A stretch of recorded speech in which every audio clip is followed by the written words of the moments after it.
Syederalun kebakaran lahan gambut di Nagan Raya yang sudah terjadi 5 hari terakhir mulai meluas.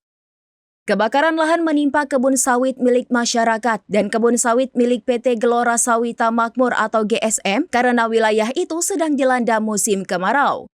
Berdasarkan data diperoleh serambinews.com dari Media Center BPBA pada Jumat 27 Juni, luas areal kebakaran lahan di Nagan Raya sudah mencapai 11,5 hektar.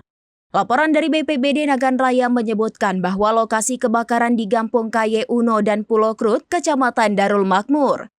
Kronologi masih dalam penyelidikan pihak berwajib. Dirincikan dampak kejadian kebakaran, yakni lahan sawit HGU PT GSM di Desa Kaye Uno terbakar sekitar 3,5 hektar dan lahan masyarakat di Pulau Krut terbakar sekitar 8 hektar.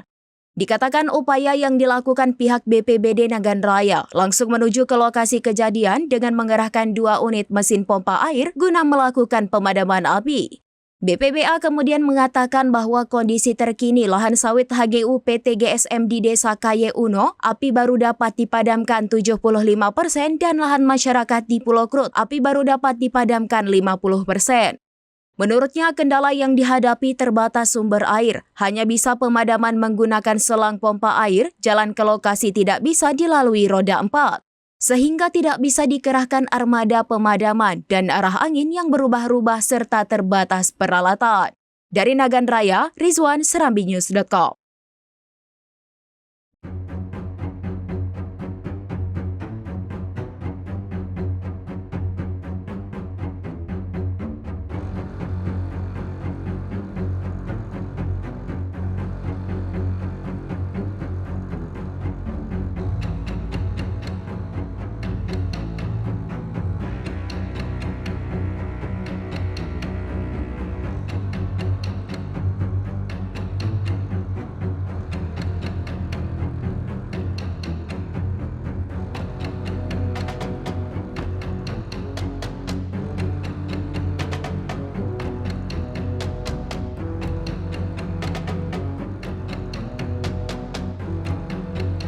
Download Tribun X sekarang, menghadirkan lokal menjadi Indonesia.